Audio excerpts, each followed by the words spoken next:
So each sign, there's 12 signs, there's 12 houses. Each house has its corresponding sign, and each sign has its corresponding house. So the signs would be like an energetic filter. At least that's how I think of it. They're an archetype which then blends its energy with the sun, the moon, and the planet that happens to be in there, to where the house would be an area of life. That's how it's traditionally taught. I personally have found that they can go either way. So a sign could show up as an area of life, and a house could show up like the energetic filter of the sign which it corresponds to. So what I would invite everybody to do as we go about learning is to think of them as either or both.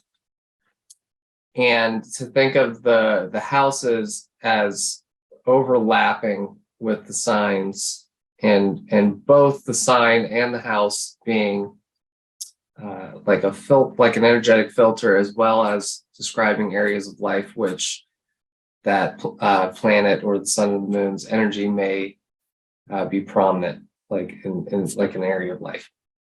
And that concept is also not explicitly said, but kind of implied in a number of astrology books that are in this cookbook format, where they'll talk about one planet, typically an outer planet, say like Saturn. There's a lot of books on Saturn.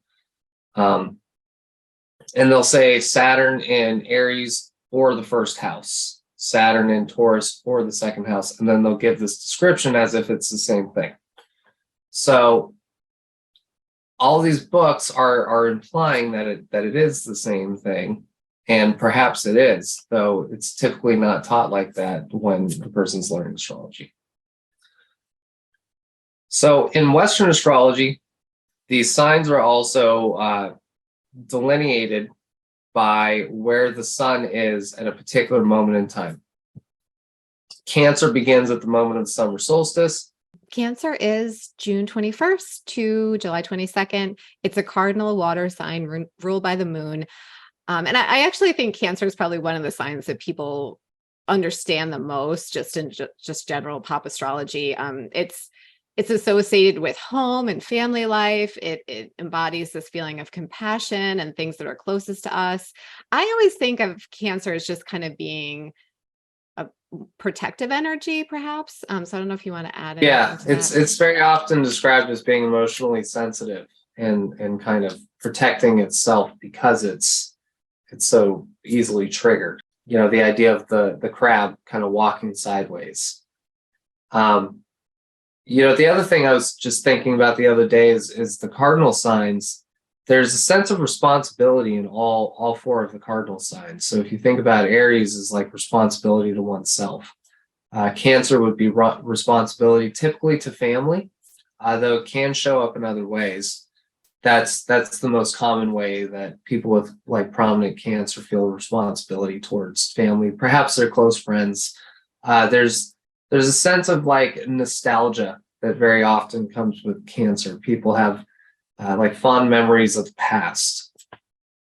Okay. And Cancer rules the fourth house, which is known as the house of home.